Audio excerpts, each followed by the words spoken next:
Next question up says, I'm about 75 kilos and around 18 to 20% body fat, and I've been training for around 2 years. I'm getting ready for a meet in mid-December in the 74 kilo weight class. However, my midterm goal is to be as competitive as possible for next year in the May-July timeframe. I'm not sure what to do about my body weight. Should I cut some body fat now in order to build muscle over the next few months? And if so, what's the rate that I should aim to lose or gain weight? Good question.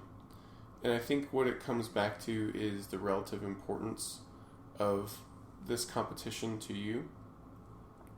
If this competition coming up in December it's all about the reason for why we're doing it. You know, if you're just doing it for fun, then I would go ahead and start cutting the weight. If you're doing this to qualify for something and it's not going to be an issue to qualify, then go ahead and start cutting the weight.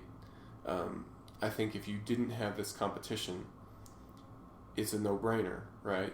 If this competition in December didn't exist, you would start a weight cut now, so you can add some more muscle, so you can be on weight in the next summer time frame. The only way that this competition in December disrupts that is if, for your goal, you're going to need to have that additional body weight. Having any sort of strength loss, if that disrupts that goal, then of course you're going to want to reconsider that approach. So if this meet is just for PRs, you may want to consider whether or not it's worth it. You may want to consider whether or not it's a thing that you want to push ahead with, because if it's for PRs, it's not that PRs are unimportant, but you can hit PRs at any meet, and your long-term development is important. So maybe you just do this meet, you gain the experience from it. Maybe you're strong enough even after a weight cut that you can still go out and hit some PRs.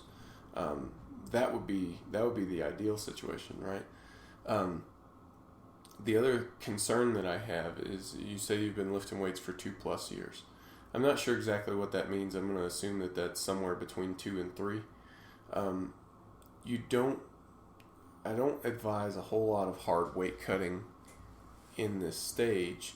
I mean, a little bit is fine, making weight is fine, but in general, you're going to need to add muscle mass, and quite a lot of it, over the next 5 to 7 years if you want to reach your long-term potential.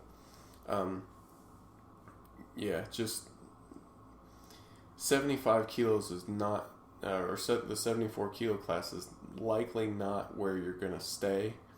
You're probably going to move up a weight class or two over the next decade, So, I mean, of course, I'm looking over really long spans of time, and that doesn't help you a whole lot for, this year in December or next summer either.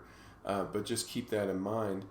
Yeah, your body fat probably does need to come down a little bit, but 3 to 5% is going to go a long way, and you're going to add, when you gain weight and you move up a weight class, you're going to want that to be roughly proportional. I think 12 to 15% body fat, depending on how you're measuring it, is where most really good raw powerlifters sit. Of course, in the lighter weight classes, it's a little bit lower than that, and then in the middle weights, it's probably right in there, and then the heavyweights, it's more than that. So just something to keep in mind, as you go through this season and the next season and so on. You're going to need to gain weight, you're going to need to add muscle. So I definitely appreciate your approach to it. That's how I would look at it if I were you. And then just overall, you're going to need a trend toward increasing your muscle mass and increasing your weight class probably over the years.